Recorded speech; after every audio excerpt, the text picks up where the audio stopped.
untuk munculnya gerakan spiritual, gerakan rohani. Katakan tasawuf dulu hanya sebuah gerakan, bukan madrasah, bukan sebuah bidang ilmu, bukan. Hanya ulama melakukan nasihat, bimbingan, teguran, ya, agar orang hidup seimbang secara zahir dan batinnya. Tidak ada tughyan, tidak ada dominasi materialistis dalam kehidupannya. Tidak cenderung kehidupan yang hedonistik, suka-suka senang. Dan mulai ada kesenjangan sosial, mulai ada persaingan politik bunuh-membunuh, mulai ada monopoli ekonomi, rusyah, dan mulai timbul. Artinya itu menunjukkan bahwa moral akhlak jatuh. Nah, pada saat itulah orang-orang soleh yang takwa dari para ulama dan orang-orang yang mulia, ya, bergerak untuk berdakwah. Terutama mereka memberikan contoh untuk hidup zuhud. Jadi memang di dalam Al-Quran dan sejarah Nabi di zaman Nabi, tengok Nabi SAW,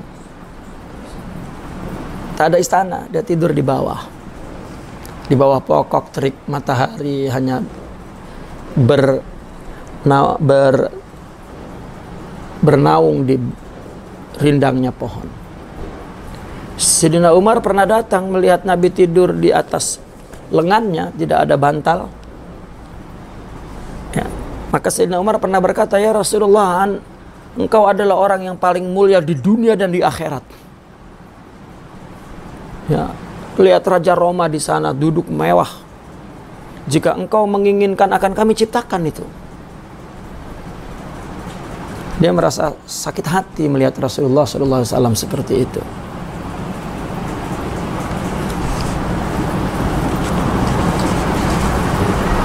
Ya, tapi apa kata Rasulullah? La aisha illa aishal akhirah. Tidak ada kehidupan kecuali kehidupan akhirat. Ya.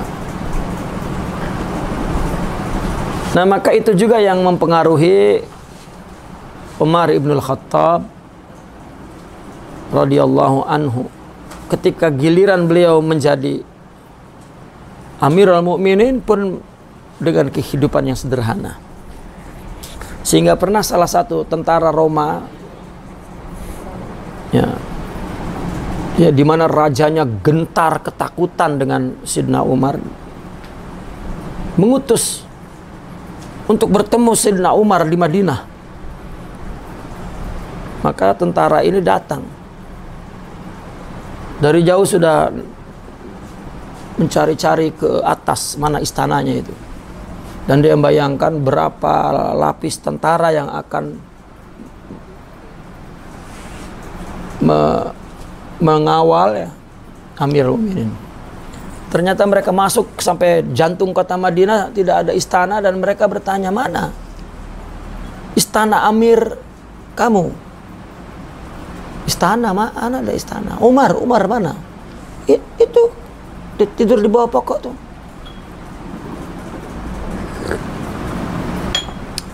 Islam memang tidak mengarahkan hidup sederhana itu, karena Islam itu hidayah ruhiyah.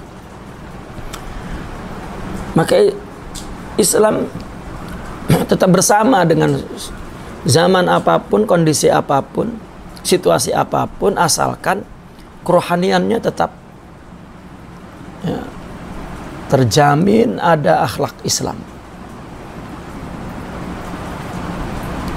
Di awal zaman Daulah Umayyah dipimpin oleh Amir, ya, Muawiyah pun sudah kaya raya sistem, ya, dan tak ada masalah. Namun timbul kesenjangan sosial, rusyah, ada muzahama, ada kompetisi politik yang sudah tidak sehat. Ya. Nah, maka ada dua faktor yang mempengaruhi lahirnya tasawuf sebagai sebuah madrasah, akhirnya sebagai sebuah ilmu. Faktor eksternal itu ya kondisi politik, sosial ekonomi, sosial. Sementara dari dalam memang agama mengajarkan hidup sederhana. Nah, pada saat itu ulama, bahkan di antara mereka ada yang kaya raya tetapi dia buang hartanya dan dia hidup sederhana. Apa yang disebut dalam istilah agama zuhud. Ya, jadi sederhana pada saat itu. Zuhud sebagai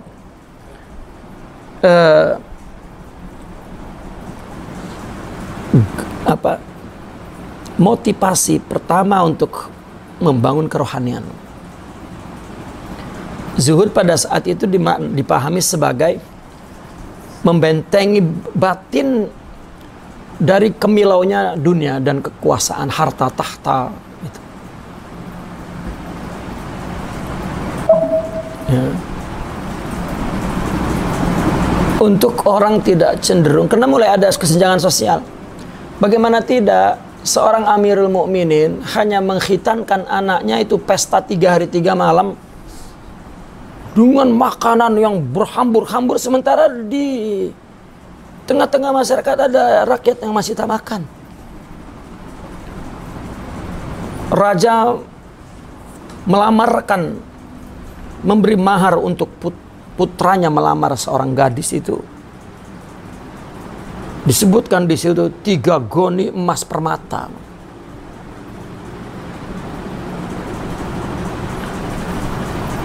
Dulu tidak ada contoh itu dari Rasulullah, Sayyidina Abu Bakar, Sayyidina Umar, Sayyidina Utsman, Sayyidina Ali, tidak ada. Sayyidina Umar menyuruh istrinya membuang minyak goreng karena rakyatnya miskin. Ya. Kenapa? Kalau dibagi tak cukup pun. Jadi kita sama-sama susah lah.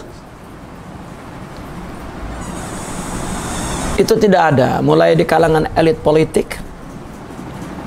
Dan lahirnya ilmu-ilmu dan dibukanya, disokongnya, ya, dimotivasinya orang untuk menjadi ulama, maka timbullah ulama-ulama yang ingin duduk di pemerintah. Materialistik, ingin dapat uang. Maka zuhud pada saat itulah gerakan kerohanian. Motif dari dalamnya, dari agama itu sendiri, Quran dan hadis.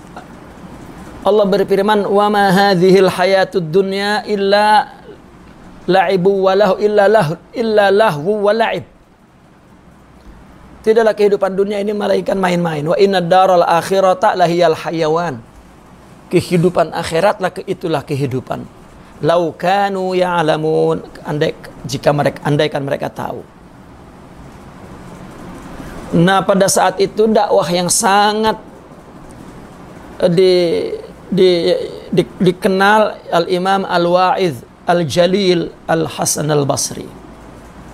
Imam Hasan Al-Basri. Ya, beliaulah yang sering diminta untuk menulis surat kepada raja, ya, isinya nasihat. Bahkan pernah diminta untuk menjadi pendamping raja tuh. Maka Imam Hasan Al-Basri mengatakan, kamu mau memindahkan tempat dari tempatku yang bersih kepada tempatmu yang syubhat?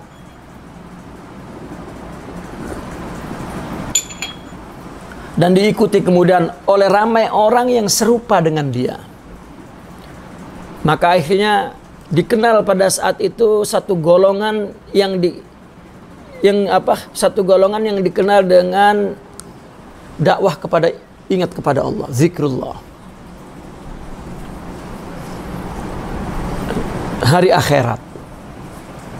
Maka tasawuf dulu dikenal dengan dakwah kepada hari akhirat. Dan zuhud kepada dunia. Itu kan yang orang barat memelintir tuh. Sejarah, membalikkan sejarah. Katanya ulama pada Islam pada abad itu ya menghalangi at-taqaddum, kemajuan, ya, dengan mengajak hidup zuhud. Mereka tidak tahu apa sebetulnya dakwah ruhiyah itu. Orang sufi tidak melarang orang duduk sebagai ahli politik, pengembangan ekonomi, dan membangun bisnis-bisnis pada saat itu, tidak. Tetapi mereka mengontrol ruhiyahnya.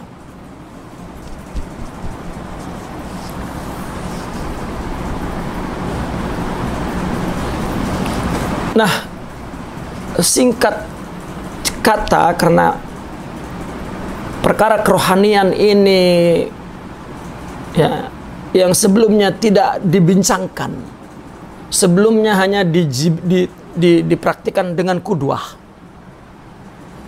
maka mulai saat itu ada ceramah-ceramah, tausiah-tausiah, nasihat-nasihat tentang kerohanian. Nah, maka fakta ini yang kemudian menjadi sebuah fakta pengetahuan Islam, lama-kelamaan membentuk menjadi ilmu khusus untuk mengatur perilaku manusia. Ya. Dan juga membuat satu jalan kehidupan khusus, ya, untuk ditempuh oleh generasi berikutnya. Zikir, mujahadah, ma'rifat, mulai 3 poin ini menjadi sebuah fase peringkat-peringkat kehidupan yang mesti dilalui oleh generasi. Akhirnya al-wusul ilallah ila mardatihi, sampai kepada Allah dan kepada ridhonya.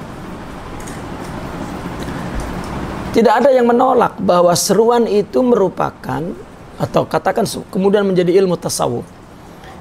Itu adalah lubul Islam, itu adalah apa? Inti Islam. Dan juga tidak diragukan lagi bahwa orang-orang sufi telah mencapai satu tingkat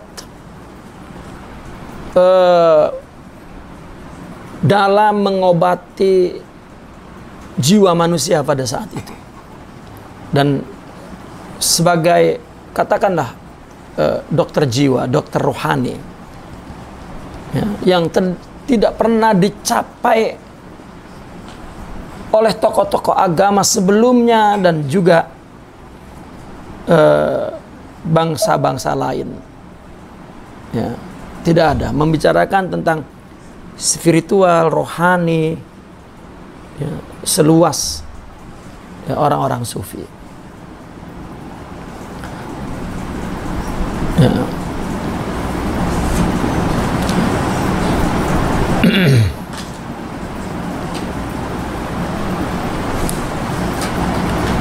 Akhirnya mereka mengajak, membawa orang dengan uslub ini, dengan cara ini, ya, menjadi khitah amaliyah, menjadi satu kerangka praktikal, ya, untuk melaksanakan perintah Allah, kewajiban yang diwajibkan Allah dan yang dilarang oleh Allah Subhanahu wa taala, dan dengan tawajuh yang sidik. Ya. Ya, meskipun ada satu fenomena yang muncul di kalangan orang sufi, cenderung mubalaghah, berlebihan. Sebetulnya kalau orang mau mengkaji dengan logik ilmiah, ya, tidak ada tendensi kebencian, apa, dorongan tidak suka. Fenomena mubalaghah dalam berbagai kondisi itu selalu ada. Sebetulnya mubalaghah tidak akan muncul, mubalaghah ini melampaui batas, berlebihan, tidak akan muncul kalau tidak ada tekanan. Misalnya ada orang memusuhi kerajaan, ya, melampau lah. Itu kena ada tekanan. Sementara orang yang duduk nyaman, aman, sentosa, sejahtera, dia boleh bicara Islam itu sederhana, tidak ada wasatiyah, tidak ada dia karena tidur nyenyak, badan sehat. Ya, bahkan mungkin selalu disanjung-sanjung, gimana mau? Tapi kalau sementara orang ditekan, dipukul, ditindas, dia akan mencari pembenaran tentunya dari agama yang paling selamat dan aman, pembenaran dari agama untuk meluahkan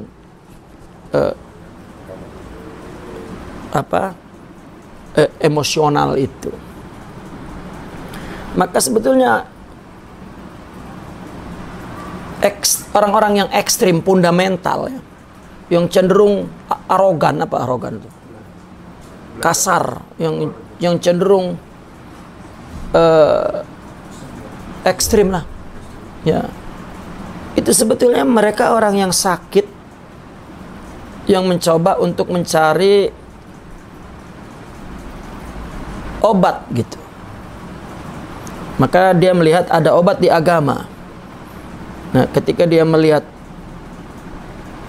bab jihad, bab perang ya, ini nafsu itu melihat nafsu ghadabiyah tuh ada peluang dia dapat menyalurkan penyakitnya, tetapi ada pembenaran dari agama ya, maka dia boleh bunuh atas nama dia karena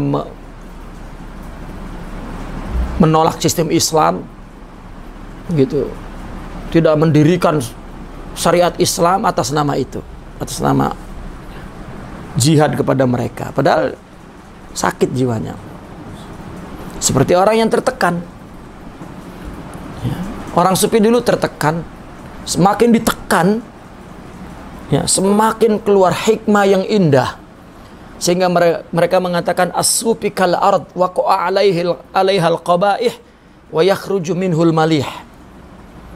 Tasawuf itu seperti bumi ini, makin dibuang kotoran, makin subur tanah menumbuhkan pokok dan buah-buah yang manis dimakan. Nah, maka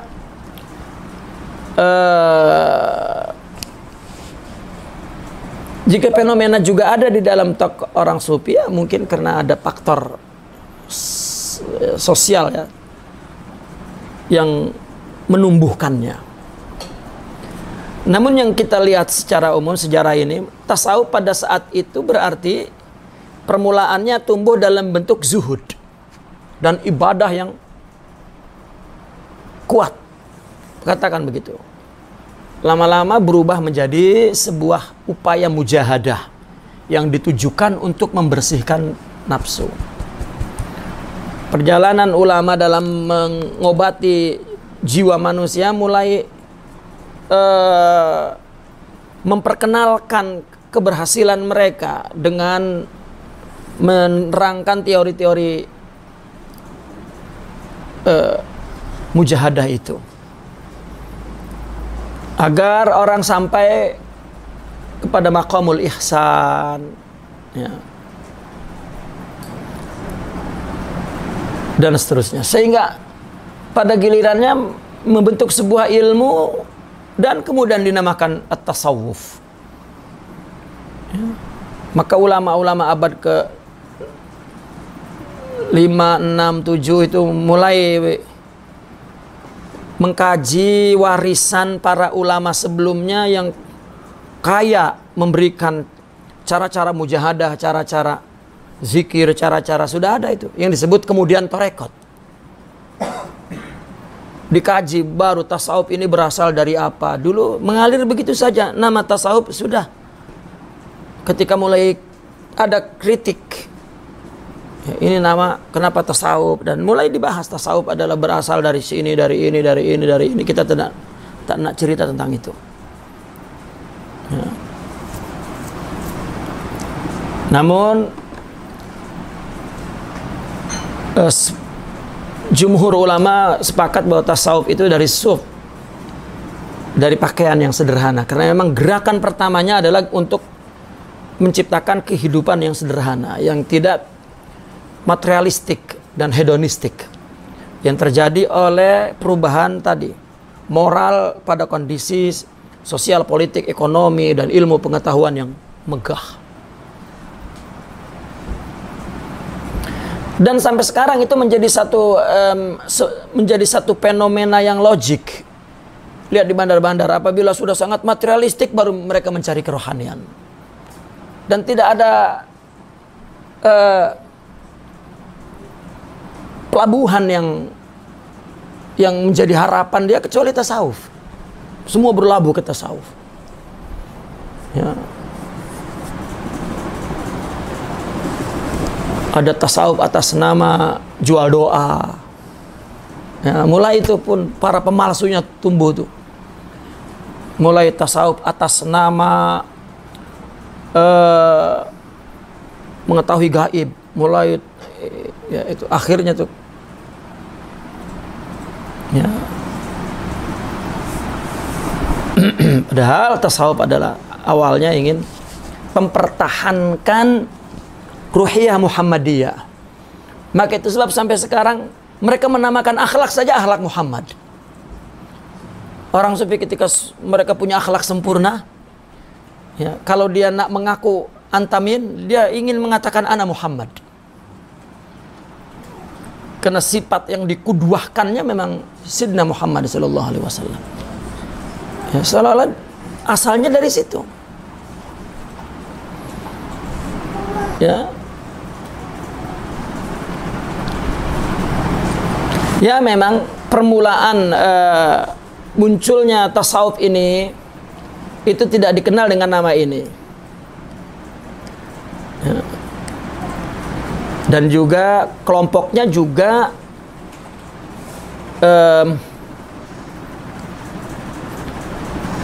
tadinya tidak menjadi satu kelompok yang punya kelebihan, keistimewaan, perbedaan dari yang lain, tidak. Itu mulai terjadi di akhir abad kedua. Di abad pertama, abad kedua, tak ada ini sufi, ini tidak sufi, tidak ada. Semua ulama dan orang Islam beragama itu dengan rohani, selesai. Ya. Tapi ketika orang mulai tidak sidik tawajuhnya, dia menuntut ilmu untuk dunia dan seterusnya, mulai kelompok ini akhirnya menjadi mutamayyiz, punya tabi' khas, ya, punya ciri khas. Itu di akhir abad kedua dari hijrah. Nah, sejak saat itulah tasawuf itu menjadi sebuah ilmu sekaligus madrasah. Ya. Maka dikatakan munculnya tasawuf sebagai ilmu itu paling terakhir. Setelah fikih ada nahu dulu, lebih dulu malah. Nahu sejak tahun 90 Hijriah aja sudah. Ya, sudah selesai masalahnya. Bahkan nahu di abad pertama itu lebih kaya daripada nahu di abad sekarang ini, makin ke sini. Nahu yang ditulis oleh Al-Imam Ahmad Al-Farahidi itu, yang dinyatakan hilang, itu sangat luas. Ya, sehingga muncul ya, di abad ketiga Al-Imam Sibawayh, ya, yang digelari manusia jenius itu, ya, dan dianggap sebagai pewaris tunggal dari Ahmad Al-Farahidi. Padahal jaraknya jauh. Imam Ahmad Al-Farahidi wafat di tahun 90. Ya, terpaut hampir 200 tahun, tetapi ilmu yang ada pada Imam Ahmad Al-Farahidi tiba-tiba muncul di kepala Sibawayh itu. Ya. Nah, maka tasawuf terakhir lahirnya itu. Namun tetap munculnya tasawuf sebagai ilmu seperti ilmu-ilmu lain. mempunyai usul, mempunyai tajuk pembahasan, mempunyai metodologi, mempunyai marahil, peringkat-peringkat, mempunyai outputnya, natijah, samroh, faidah, hasilnya, buahnya. Dan ada tokoh-tokohnya. Dari dulu hingga hari ini, 3 bidang ilmu agama ini, ilmu Islam, ilmu iman, ilmu ihsan, tasawuf, tauhid, fikih, itu punya metode, menjadi 3 madrasah, punya tajuk pembahasannya, dan punya peringkat untuk mencapainya. Dan ada tokoh-tokohnya, ada karya-karyanya. Jadi kalau hari ini masih ada orang yang tanah tasawuf, ya, bagaimana tuh membongkar isi kepalanya itu agar melihat realiti bahwa ya, sudah berabad-abad, setiap abad madrasah ini ada pelanjutnya, ada tokohnya, ada karyanya, makin diperkaya metodologinya. Ya. Bahkan tasawuf jadi bersaing tuh dengan ilmu fikih dan akidah di zaman tertentu sebagai ilmu yang paling mulia. Lihat ulama ketika ngebahas hadis talabul ilmi faridatun ala kulli muslimin. Ini kan fardu ain. Mufassir mengakui inilah yang fardu ain karena ini ilmu Al-Qur'an, ilmu Allah, bukan hadis. Ya. Karena ini adalah ilmu Rasulullah SAW dan bukan, tetapi ilmu akidah. Karena tanpa akidah, ya, tidak, ilmu fikih, ya, tasawuf pun bukan, tetapi ilmu rohani. Karena inilah intinya. Akhirnya ulama menetapkan fardu ain itu yang 4 itu: akidah, ibadah, akhlak. Ya, 3, 4 disebut fardul waqt. Kewajiban yang bersifat conditioning, ya, kondisional.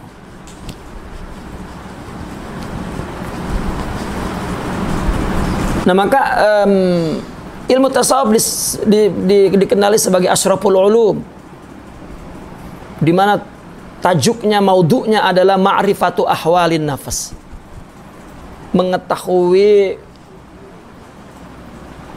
proses perubahan nafsu itu, wa turuq tazkiyatiha, dan cara menyucikannya, sekaligus wa islahu zahir, memperbetulkan zahir agar apa yang dilakukannya dari batinnya, wa ta'mirul batin, menyuburkan rohaninya itu, bisidqil ubudiyah, dengan ibadah yang sidiq, ya, untuk mencapai as-sa'adah al-abadiyah. Itulah sesingkat-singkatnya saya ketika menulis sejarah singkat ini mengutip, ya, beberapa buku sejarah, beberapa buku yang menjelaskan tentang sejarah saya baca, tapi jatuh cinta dengan makalah Al-Imam Syahid Hasan Al-Banna itu. Ringkas, ya, padat, dan mencakup, ya, secara ringkas-ringkasnya itu. Itulah sebelum kita memahami apa itu tasawuf, sejarahnya dulu. Sehingga orang tidak mengatakan tasawuf tidak ada di zaman dulunya, dan ya, bagaimana mereka mau mengerti? Mereka sudah mengharamkan tasawuf, tidak membaca bukunya, dan mengatakan itu warisan dari Yunani, Buddha, Hindu, dan lain sebagainya. Bagaimana mereka nak tahu sejarahnya, kronologisnya, terminologinya, tokoh-tokohnya, karya-karyanya, dan ya, bahkan mereka mengingkari tokoh idol mereka pun kalau ada bicara tasawuf dianggap itu satu kesalahan. Ya, saudara kita sangat mencintai Imam Ibn Taimiyah, namun dia bilang yang namanya manusia ada salahnya. Salahnya Imam Ibn Taimiyah, dia sokong tasawuf, yang lainnya tak salah. Sampai seperti itu, ya. Dan itu adalah penyakit, ya, yang sangat kronik.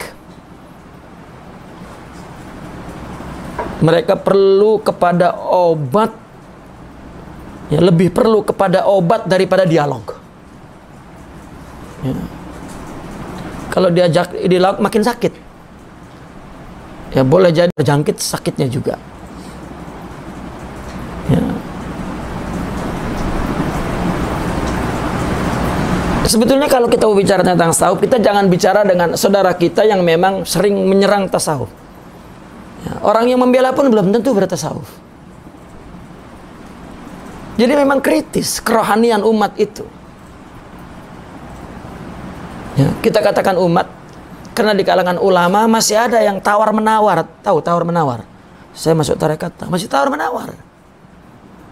Seolah-olah takut salah. Ya, itu disebabkan pemahamannya yang tidak komprehensif.